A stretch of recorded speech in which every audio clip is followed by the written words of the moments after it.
Hello guys, welcome to Amazon TV. I hope you are okay. Guys, impi isifikile. Ama-patriots are being unalived. I hope you've seen i-patriots ebulewe kaMashu for fighting for this country. You know, I've been counting kusukela ngokushona kwaThado eNorthwest for fighting for this country. Kuye kuyi-activist yaseMpumalanga, kuye baningi, more than 8 in just 3 months. Ama-patriots abulewe ukuthi ngoba ngeke ngikwazi ukubabiza ngamagama bonke, but ama-patriots alwela izwe asebulewe in just 3 months awu-8.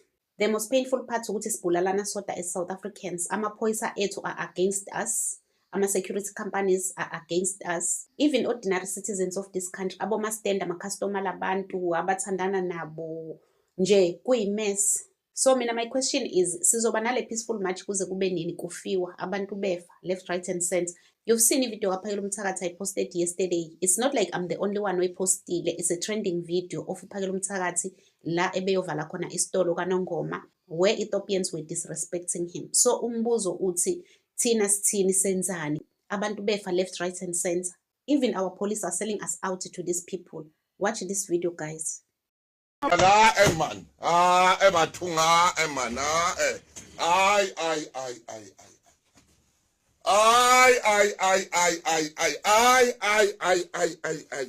Oh, Morena, Jesu uhuka.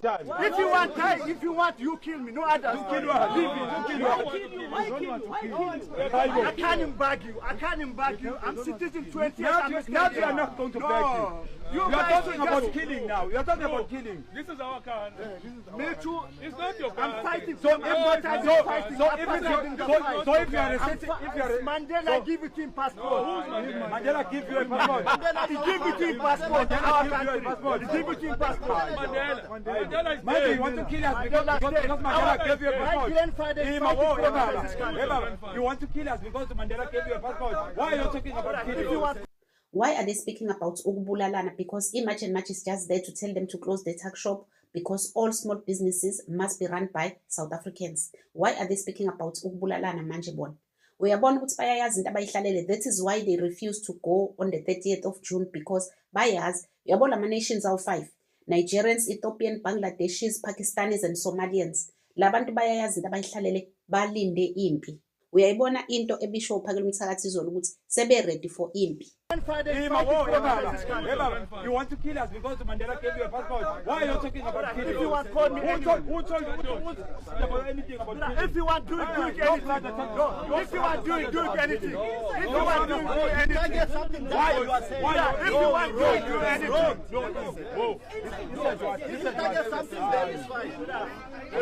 I'm taxpayer. If you want to do anything. Now if you want to do anything. Now if you want to do anything, it's fine. It's fine. Now I'm with you. Do what you want, Santos. We're gone now. Now, do you see the reason why I'm always blaming uMandela? Ukuthi we are where we are today because of uMandela nobuntu bakhe. Uyena umuntu wasifaka kulento esikuyona. uMandela did not fight for us black South Africans. He fought for other African countries. But as usual, I know ukuthi some people will disagree with me. Sanibonani bafowethu. Bafowethu ngisacela ukunixoxela enye indaba nje ebuhlungu enezokwenzakala. Yazi mfowethu into ebuhlungu uma kwenzeka siluza lempi ama foreigners ethatha over izwe lethu. Kuyoba buhlungu bafowethu. Kuyoba buhlungu okwamanje nekubona mfowethu. Uyabona labantwana bethu abancane bamantombazane. Lezi dubudubunyane esithandayo zamantombazane wethu. Angeke zilibone ilanga. Ziyoba izigqila zocansi, ziyovalelwa emahotela. Ziyolala namadoda more than 10 a day. Abanye babantwana bethu bayothunyelwa phesheya. Beyolaliswa nabantu abangabazi. Badayisisa umzimba ngoba thina sobe sesihlulekile. Bafethu kuningi okubuhlungu obuzokwenzakala. Laba besilisa abafana labantwana bayosebenza kanzima just ukuthola nje umjovo wama drugs ukuthi bajove. Bayodla phansi. Kumanje bafethu ama-Somali lama tuck shop sidliswa phansi. Mangothi uyabheka ku TV ukudla kuchithwe phansi sinikezwa yonke into. But ngaleso sikhathi sobe singasenawo amandla. Bengithi mina silwe manje senawo amandla. Sikwazi ukuthi sibhekane nalesimo ngoba ama leaders wethu ayazi kuzokwenzakalana. Ayikho into enzima mfethu njengokuphila in a collapsed state. So mina ngiyayibona ukuthi if sihluleka bafethu kulwe manje siyophila kabuhlungu. abantwana bethu bayobulawa kwathina siyobulawa. Bengibuka nenini bafethu i-Islamic State of Africa bafikela abantu as ama-refugees, but manje they are applying ukuthi bavule i-political party yabo. They are not only applying to open a political party, my brother, they are applying to become the citizens of this country because they are taking over. And unfortunately, many South Africans don't see what is going on in this country. They think these are their brothers. Ama-Muslim asukumile agcwele yonke indawo. Angisho ukuthi sokhonzisa uNkulunkulu esingabazi. Bayoza noNkulunkulu abasingabazi.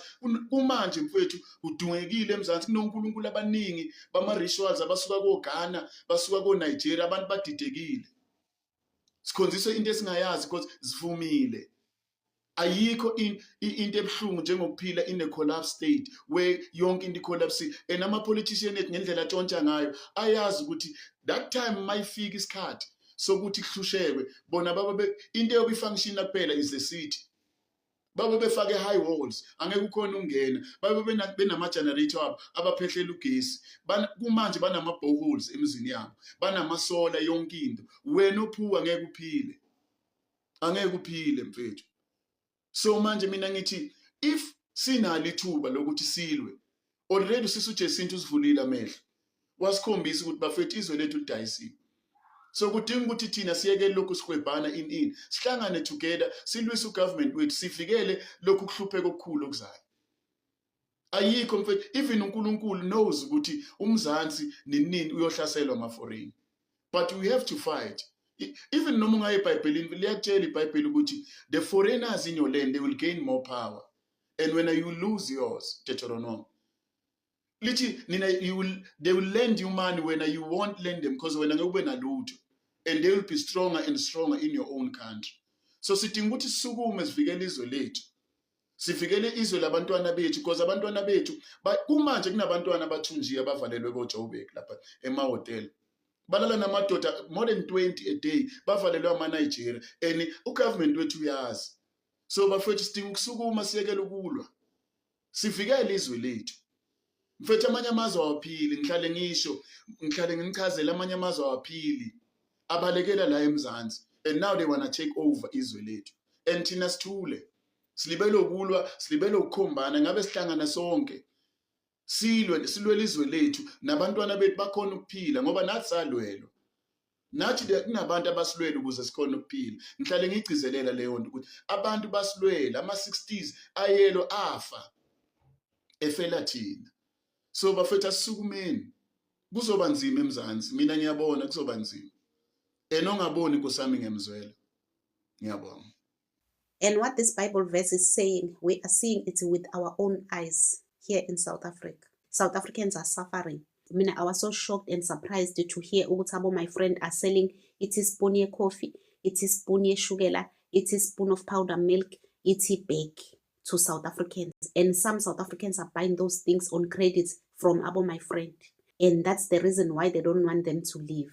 Because batu Shoprite ngeke abathengisele it is spoon yoshukela, angeke abathengisele a cup of milimili, angeke abathengisele islices. Guys, it's so painful and sad. Impilo ephilwa ithina as South Africans. And into ebuhlungu nakho konke people like that, even if ungathi kuye na umsebenzi angeke azavuma ukuyosebenza. If evumile ukuyosebenza uzohola ayoyiphuza imali or ayogembula ngayo my friend. Ngoba banemshini yokugembula futhi benza sure ukuthi bafuna ukushiyana iphuwa as a community. In these tuck shops, even a 5-year-old is gambling there and is allowed. And you ask yourself, where are they buying those machines? How are these machines entering this country if our government is not aware? If beyithenga la ngaphakathi, it means kuyaziwa ukuthi banemshini. If bengayithengi lana, it means kuyaziwa ukuthi iyangena le mshini la eSouth Africa izodestroya i-economy. So njengoba nizwa ke guys, impi isifikile, kungenzeka noma yini at any time. Let me know what you think on the comment section. Don't forget to subscribe, to like and share the video. Love you guys. Bye.